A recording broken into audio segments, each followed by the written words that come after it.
Hey friends, welcome again to Psycho for Tyco, and we're doing our next segment of the boxcar series.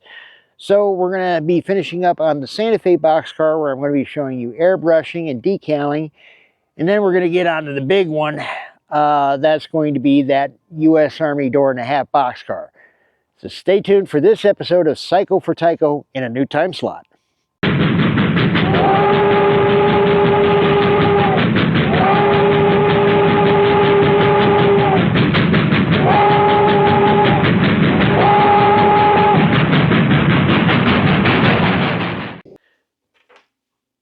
So, yeah, I've shown you how to do the body-mounted couplers. We already covered the trucks. The Santa Fe plug door has been stripped. The roof has been placed on already. We've already seen that from last week's video. Now, in retrospect, I should have done this one first because this was the easier one to do because it still has the same side sill from the pictures. But I don't bring my computer down here, so I don't get to look at the pictures. I should have looked at my phone. I didn't do that.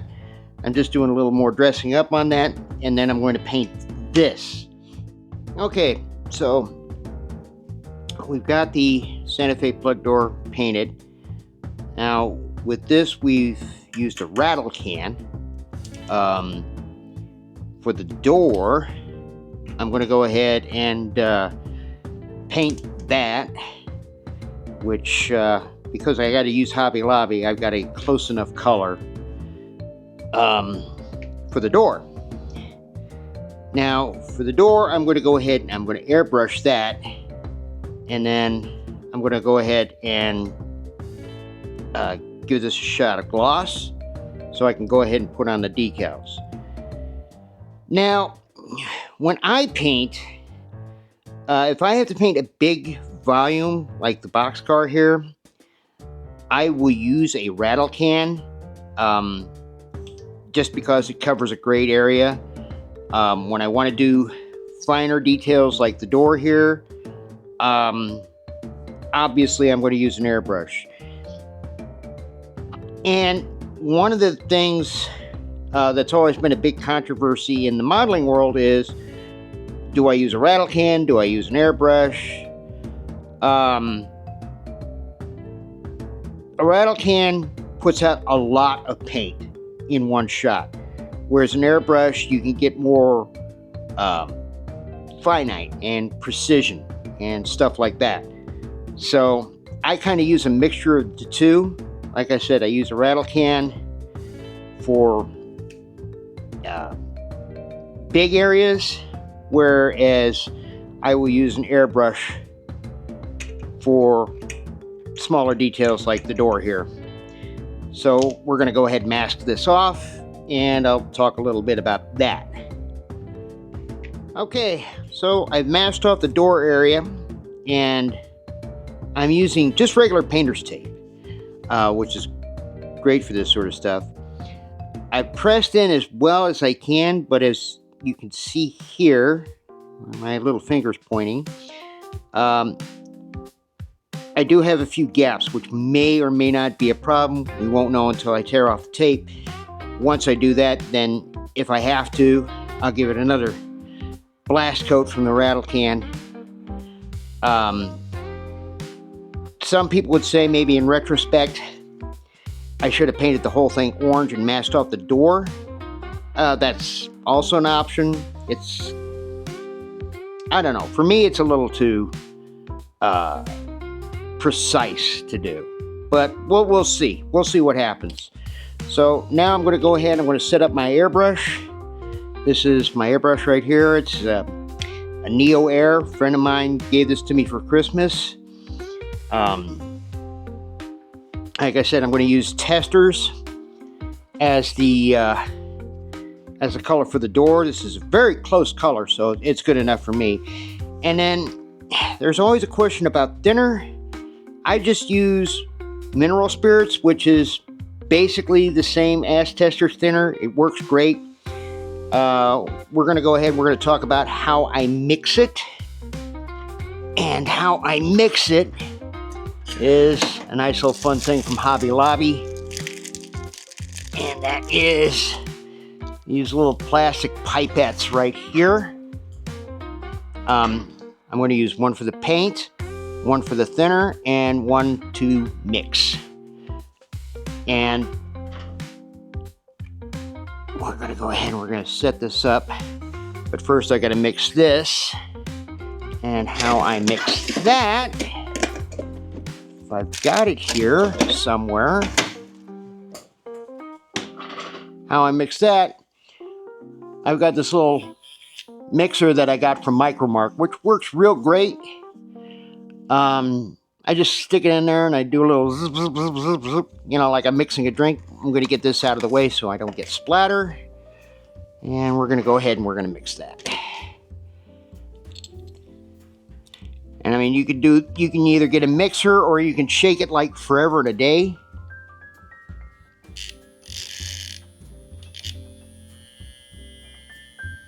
But I think this works.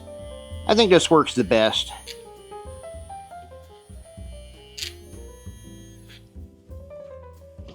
But yeah, see, splatter. All right, so I'm gonna go ahead and I'm gonna mix the airbrush here.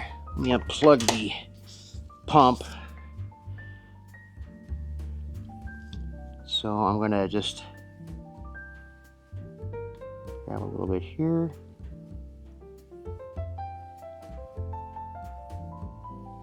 Put about a few drops in.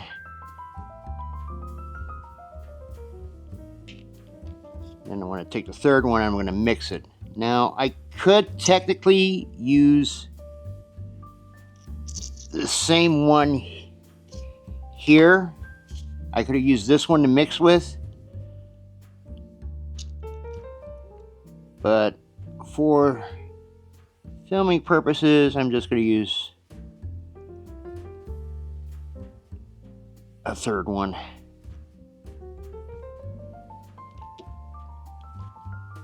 And then I'm just going to give it a test shot here on the old pizza box for thinnability. So I'm going to use medium output. And then this is a double action airbrush.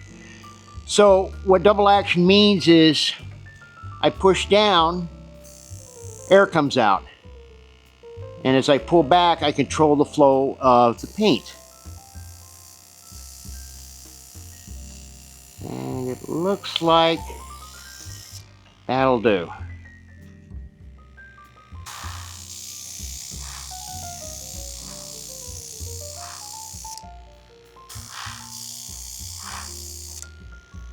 As you can see with an airbrush, I'm not getting a lot of paint out. It comes out in thinner coats, which is nice.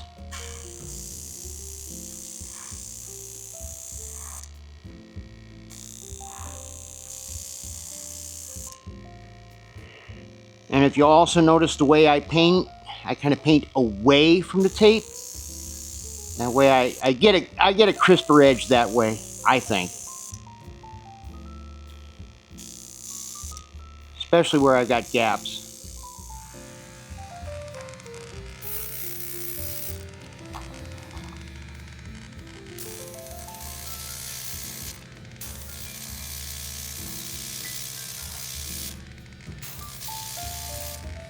And we just want to do layers. So light coats,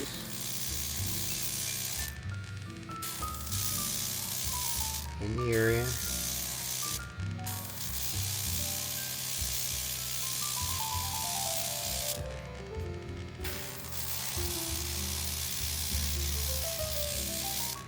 Like so.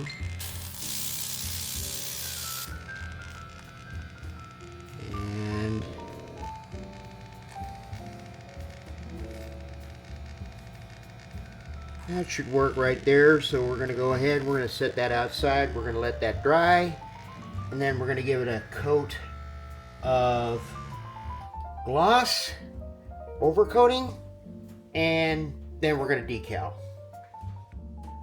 Okay, so now both sides of the Santa Fe boxcar, the doors have been painted, so this one's going to be ready. Now we're going to gloss coat it, and for me, I'm just going to gloss coat the sides. I'm not going to do like the whole car or anything like that because I think that's ridiculous. I am using Tester's gloss coat, and I'm just going to use it straight out of the bottle. I don't thin it because I just don't thin it.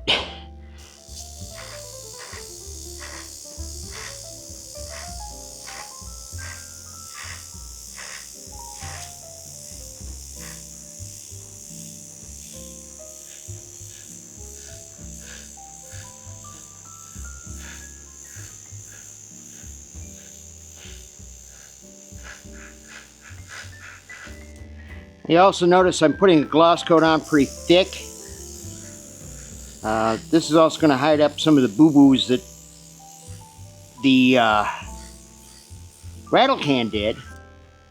But I also want a nice glossy surface to put my decals on. Alrighty. And so it's been a little more than 24 hours. Work has been very crazy for me lately. We're going to go ahead. We're going to decal our Santa Fe plug door. I've got my reference photo here. And then I had to get a whole bunch of doggone decals. So I've got some used Herald King. I've got some data from Circus City Decals. And then the rest I've got from K4 Decals. K4 is usually my go-to decal lately. They seem to be a better quality than microscale, in my opinion. Now, some of the tools I'm going to need: sharp X-Acto blade, brand new number 11, Q-tips, some form of tweezers, a source for water, and then finally, if I have it here.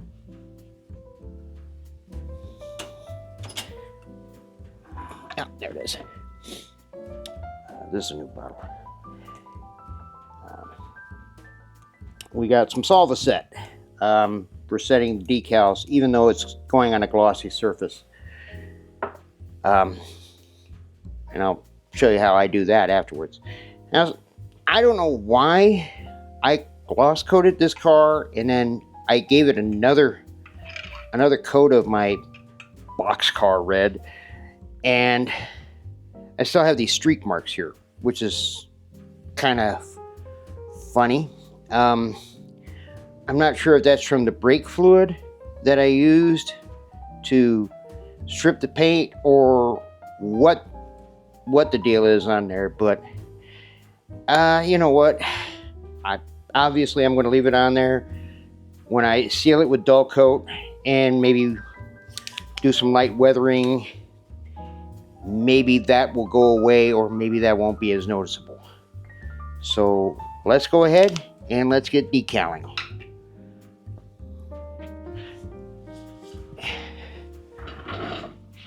Oh. Now I also noticed something when I was looking at this picture, when I was doing the modifications of the car. You know, I always think all these cars have roller bearings, and this photo was taken in 1975 apparently, and it's still got the friction bearing trucks, so I went and I switched those out just recently. So let me move my workspace back, and the reason I'm doing this car is basically for the design that it's got here. It is a Santa Fe, but it's the refrigerator, the RB version, which I don't know what SFRB technically stands for, but every HO scale Santa Fe car I've got and that I've seen either has the shock control on here or Route of the Grand Canyon, or, you know, just something like that. This is more of a plain Jane Santa Fe, and that's the reason I'm doing this one. Other than that, I really can't find it in HO scale, but it probably exists. So I'm going to fill my little tray here with water. And you can use, obviously, anything to put water in, but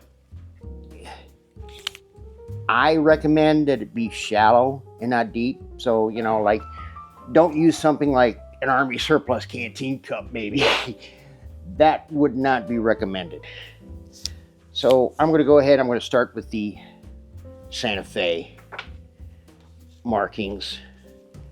And the reason I'm doing that is because I bought these decals used. Obviously, somebody used them for something. So I don't know how intact they are, because when they get old, they tend to separate and split and crack. And that's one of the things I don't like about microscale decals. And then the other thing I've got to do is, I'm not going to finish this all in this episode. I still got to get the DF, the insulated, and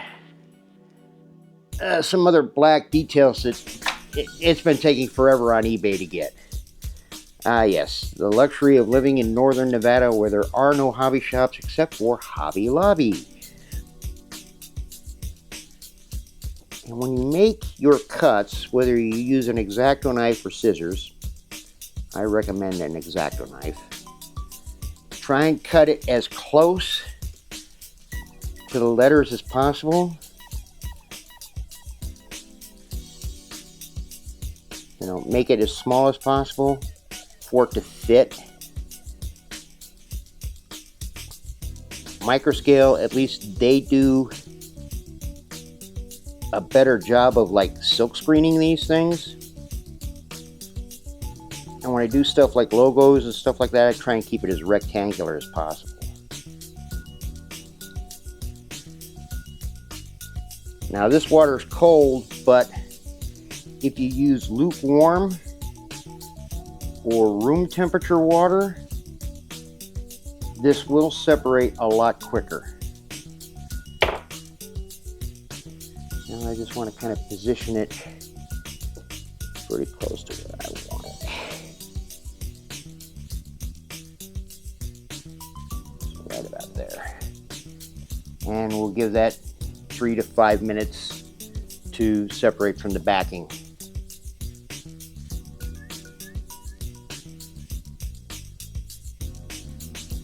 And some decals you'll actually know when it's separating, because you see how this is slowly uncurling? That's kind of a good indicator.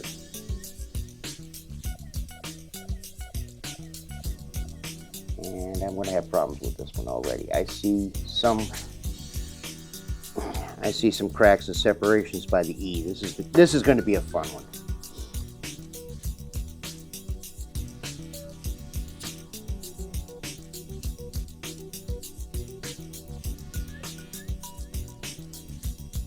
Don't put a dry finger when you're moving the decals. Don't put a dry finger on there. The decal will stick and it'll wrap around your finger like nothing else. Okay, as I see it's drying, I'm already seeing some problems with these older decals. And it's just a thing with older decals. But there is some cracking here, so I got to be really careful when I move the decal. And you also want to use, wet your finger. If you're going to move it with your finger, wet your finger.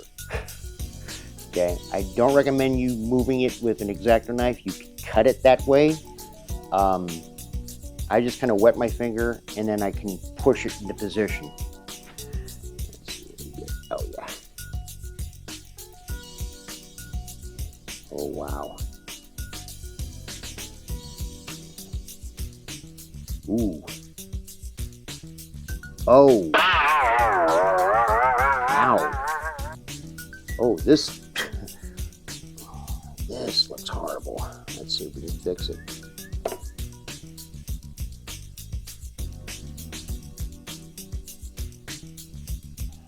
So, one of the fun things about decaling, and one of even the more funner things about doing decals is sometimes Murphy's Law kicks in. I had some old Harold King decals. I tried to put the Santa Fe on here, and it literally just disintegrated on my boxcar. So I've ordered some more sets, so we're not going to worry about that. I'm not even going to mess with these. They're going to explode on me. This logo should fit, so I'm going to go ahead and I'll do this side with the Santa Fe logo, the SFRB, and I think I'm going to just leave it with this number, 6704, even though this one's 6320. Nah, I'll do 6320. I've got the numbers. So let's get these done. I know these K4 decals work great, so I'm not too worried about it.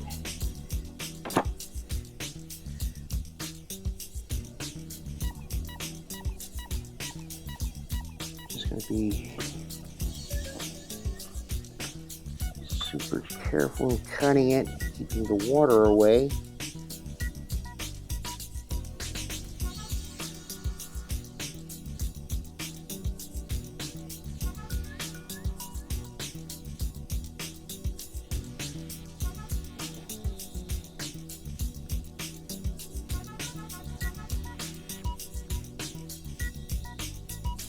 This is also another reason why it's been taking so long for this video to come out as opposed to my other videos is I've had to look and wait for decals for a while now, and it's been quite frustrating. And then I did some videos of the Railroad Club at the home show, running our display layout, and the quality of the video just, it didn't come out right. So that kind of upset me a little bit. And when you do the decals, whether you use a dish or like what I'm using here, you do want to definitely saturate it. And if you notice, I move my decals out of the way. Always do that, please. Okay, so we got 3 rows down. Oh yeah, that logo's really big. That logo will also work though. Oh, that logo is really big. Let's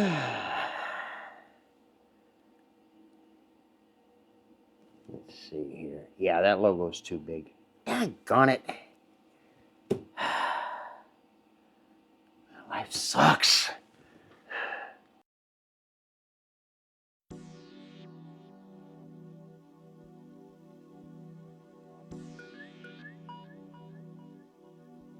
Okay.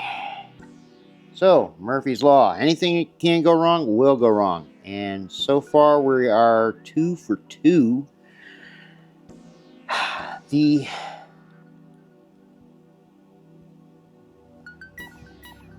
logo for the K4s are too big. And now I'm kind of running desperate here. I have some old micro scale ones. I'm going to attempt to use these. But every time I use the micro scale ones, they fall apart. So we're going to find out if that happens.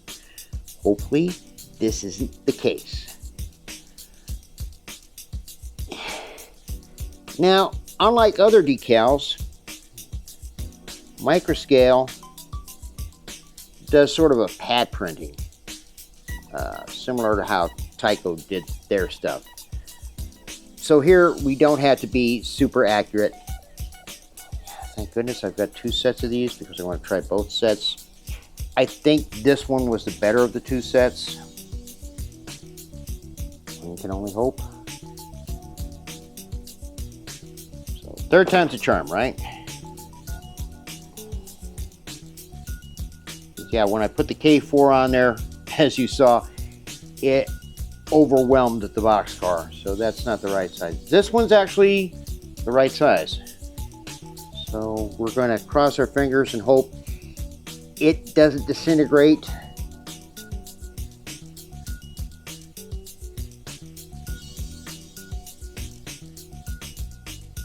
When I put it on,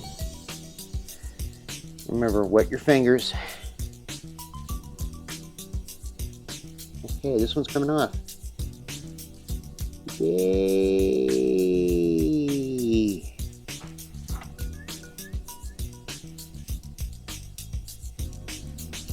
All right.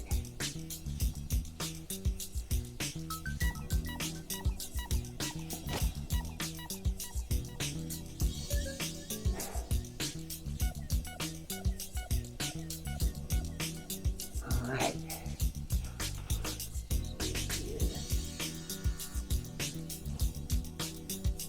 That looks close enough to the picture. All right, now we're going to get a Q-tip. A dry Q-tip. What we're going to do with a dry Q-tip is where the rivet lines are or where the details are, we're going to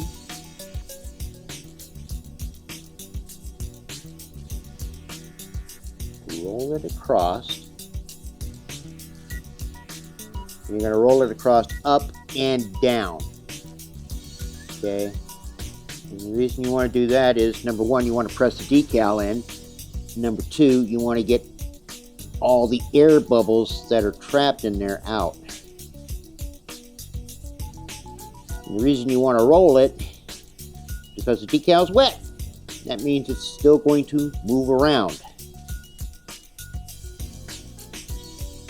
This technique I have found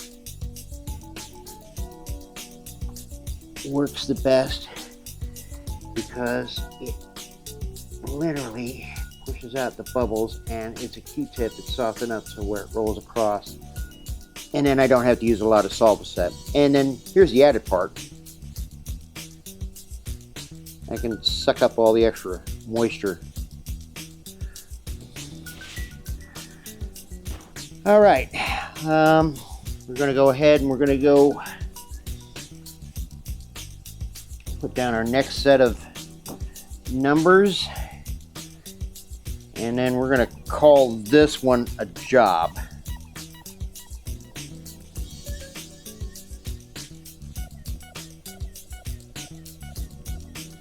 And the reason I'm doing that is because, you know, we got two different sets of decals here, two different types.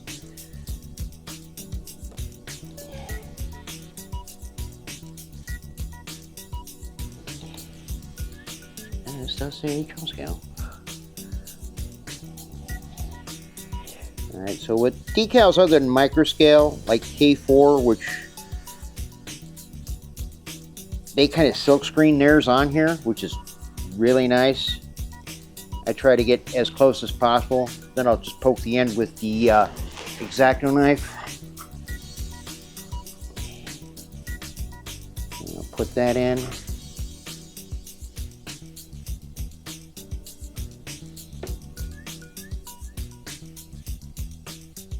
Wow.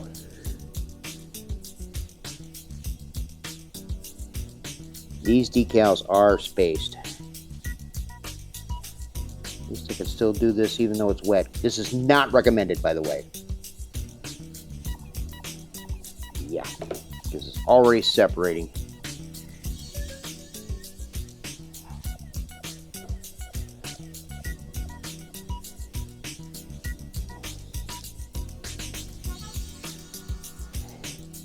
However,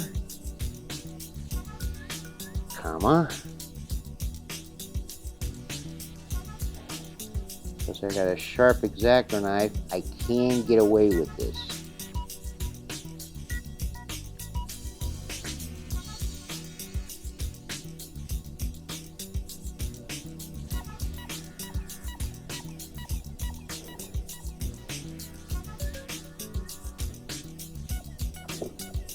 Now, see, these letters are closer together and these were far apart.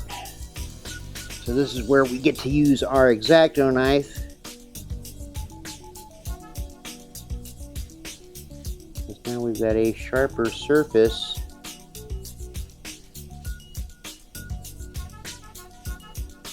We got that pinpoint.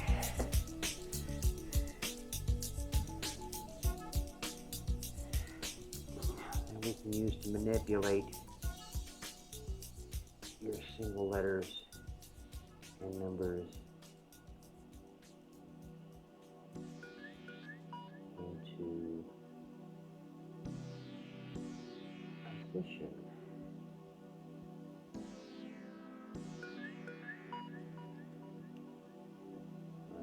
Most of them.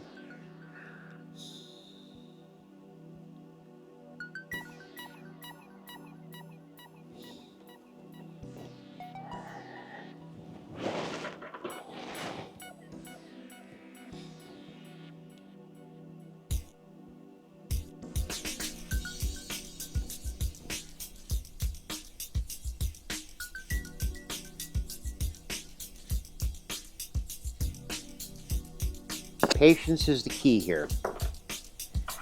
Alright, now we're going to get our Q-tip, which I need to get freshened because I don't know where the other ones went. Same technique. Press, roll across, and watch it fly off. Press, and roll across.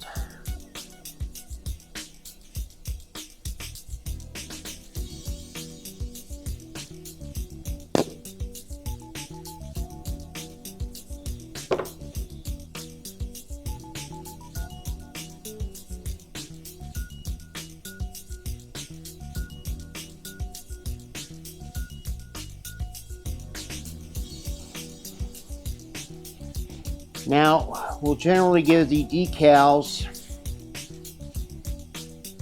maybe about 12 hours, or in my case, I'm going to have to wait until the new set of decals comes in. First side to dry, and then I'm going to take my solva set,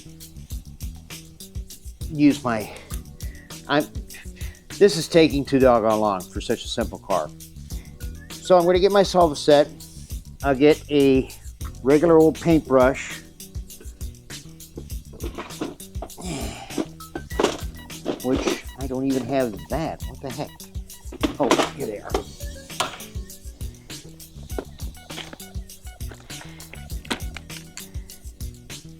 I'll just grab a nice soft paintbrush, like so. I'll dip it in the solva set, and then I'll just dab it on, and then I'm just going to let that naturally evaporate. So when I get finished with the door and a half boxcar, which is the next one in our series, which should be coming out next week, I will show you the finished product of this car. But as we stand right now, I'm going to have to wait on decals and stuff, so I'm going to do what I can with this. Y'all don't need to see all that, but I do want to show you the finished product with the Southern Pacific boxcar, the B70 that we did. So let me pull up that picture. So this here is the finished, this is the actual prototype car.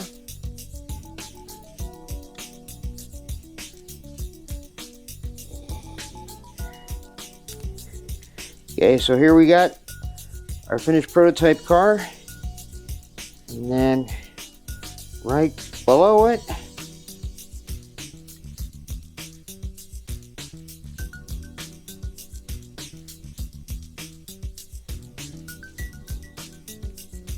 hard to believe this was a Tyco car at one time. This is done from a my rate of decals, but as you can see, no one even noticed the difference when I ran it. So there we go. Painting, decaling, trying to make it look as close to the prototype as possible. I used 4 dozen decals, but it doesn't matter. This became passable. So we'll finish up the Santa Fe one. We'll show that one in the Pullman Standard door and a half boxcar. And yeah, then we move on to other things. We'll talk to you soon.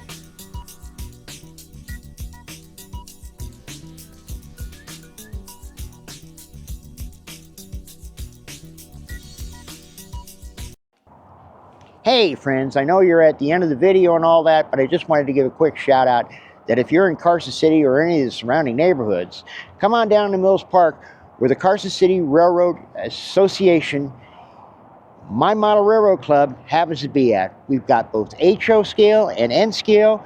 We run modular displays. We also have, during the summer months, a 2-foot tourist railroad that kind of goes around half the park. Membership fee is about $35. If you want to run some trains, come on down. Just let us know. Link in the description, and the link is right here at the bottom. And have a good one. I'm Psycho for Tyco. We'll see you next time. You guessed it. The name of the game in today's episode is Guy Without a Catalytic Converter.